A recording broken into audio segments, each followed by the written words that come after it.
Hi everyone, welcome to my channel Sunrise Tutorial. आज हम लोग स्टडी करने वाले हैं साइटोलॉजी ब्रांच का। साइटोलॉजी में हम लोग सेल का स्टडी करते हैं। It is the branch of biology which deals the structure of cell and behaviour of nucleus and other organelle. Cytology study of cell. Cell term सबसे पहले किसने दिया था? सेल टर्म सबसे पहले दिया गया था रॉबर्ट हुके के द्वारा। Cell was discovered by Robert Hooke in 1665। Actually Robert हुके ने एक वर्क किया और उन्होंने अपने वर्क को एक बुक में पब्लिश किया। उस बुक का नाम था माइक्रोग्राफिया और इस बुक को पब्लिश किया गया था 1665 में। उनका स्टडी क्या था? तो सेल का स्टडी करने के लिए, चूंकि सेल माइक्रोस्कोपिक होते हैं, तो सेल का स्टडी करने के लिए हमको माइक्रोस्कोप की आवश्यकता होती होगी। तो सबसे पहला जो माइक्रोस्कोप बनाया गया था वो जेड जॉनसन और एस जॉनसन के द्वारा 1590 में। रॉबर्ट हुके ने एच जॉनसन और जेड जॉनसन के द्वारा बनाए गए माइक्रोस्कोप में मॉडिफिकेशन ऐड कर दिया और उन्हीं अपने ही द्वारा डेवलप किए गए माइक्रोस्कोप में डेवलप किया, यानी कि मॉडिफाई किया गया माइक्रोस्कोप में उन्होंने जब सबसे पहला डेड सेल यानी कि कॉर्ड सेल जो कि एक प्लांट सेल है, कॉर्ड सेल जो कि एक प्लांट सेल है, डेड होता है, और इसी कॉर्ड सेल के छोटे से स्लाइस को प्रिपेयर किया और उस प्रिपेयर किए गए स्लाइस को जब उन्होंने माइक्रोस्कोप के अंदर देखा तो उन्हें हनीकॉम्ब लाइक स्ट्रक्चर्स मिला। छोटे छोटे कंपार्टमेंट बॉक्स लाइक स्ट्रक्चर, और इसी बॉक्स लाइक स्ट्रक्चर यानी कंपार्टमेंट्स को लैटिन वर्ड में इसको कंपार्टमेंट्स को सेला कहा जाता है और इस प्रकार से उन्होंने सेल टर्म दिया। रॉबर्ट हुके ने सबसे पहले डेड सेल को देखा था माइक्रोस्कोप के अंदर, जबकि लिविंग सेल को सबसे पहले ऑब्जर्व किया था एवी लीवेनहॉक ने।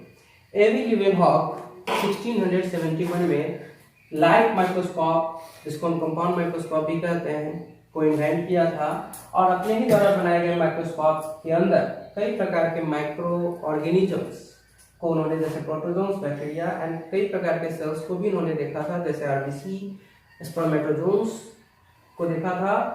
और इसीलिए क्योंकि माइक्रोऑर्गेनिजम्स को सबसे पहले इन्होंने माइक्रोस्कोप में देखा था, इसलिए उनको फादर ऑफ माइक्रोबायोलॉजी या डिस्कवरर ऑफ बैक्टीरिया भी माना जाता है। अब हम लोग चलते हैं सेल थ्योरी की ओर।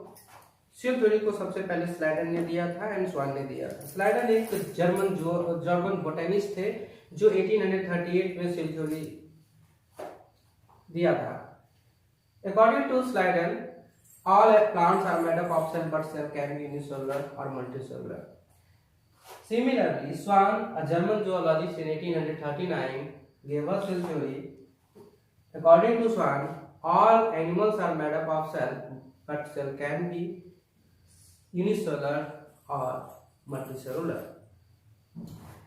सेल थ्योरी देने के समय स्लाइडर और स्वान को बिल्कुल ये पता नहीं था कि सेल का फॉर्मेशन होता कैसे है, सेल बनता कैसे है, ये बिल्कुल इनको जानकारी नहीं थी।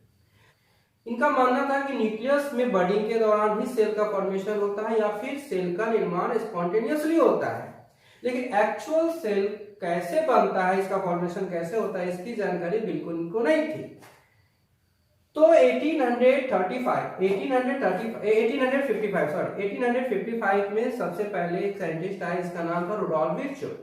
इन्होंने सबसे पहले बताया था कि cell originates from a pre existing cell. चलिए हम लोग रुडोल्फ विर्चो के सेल थ्योरी को समझते हैं। रुडोल्फ विर्चो ने एक एक्सपेरिमेंट किया जिसको रुडोल्फ विर्चोज एक्सपेरिमेंट के नाम से जानते हैं। तो इन्होंने जो स्टडी स्टार्ट किया वो लेबोरेटरी के अंदर स्टडी स्टार्ट किया। इसके पहले अर्लियर स्टेज में स्टडी लेबोरेटरी के बाहर हुआ करता था, और जब स्टडी हम लोग लेबोरेटरी के बाहर करते हैं तो इस घटना को, इस फिनोमेना को इन विवो स्टडी कहा जाता है। एक्सटर्नल यानी outside the laboratory, study outside the laboratory, study outside the laboratory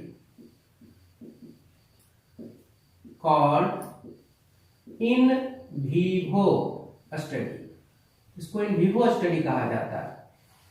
इस कंडीशन में रुडोल्फ विर्चो ने लेबोरेटरी के अंदर स्टडी किया, और इस घटना को हम कहते हैं in vitro study.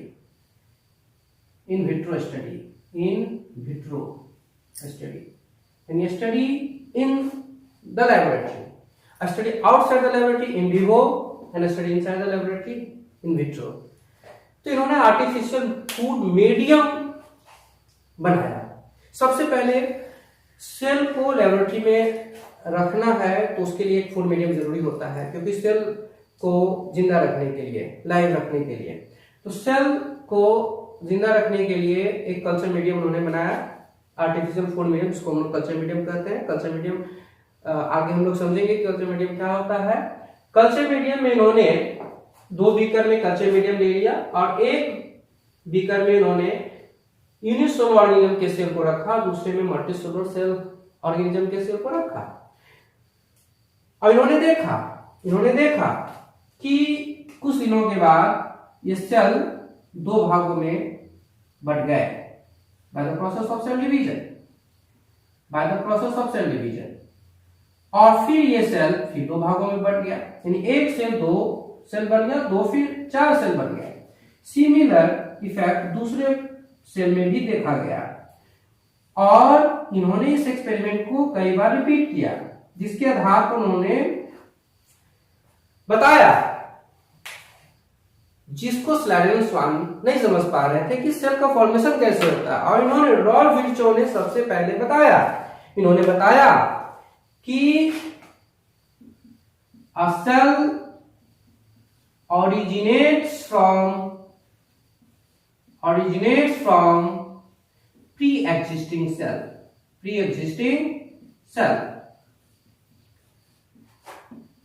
that is omnis cellula acellular,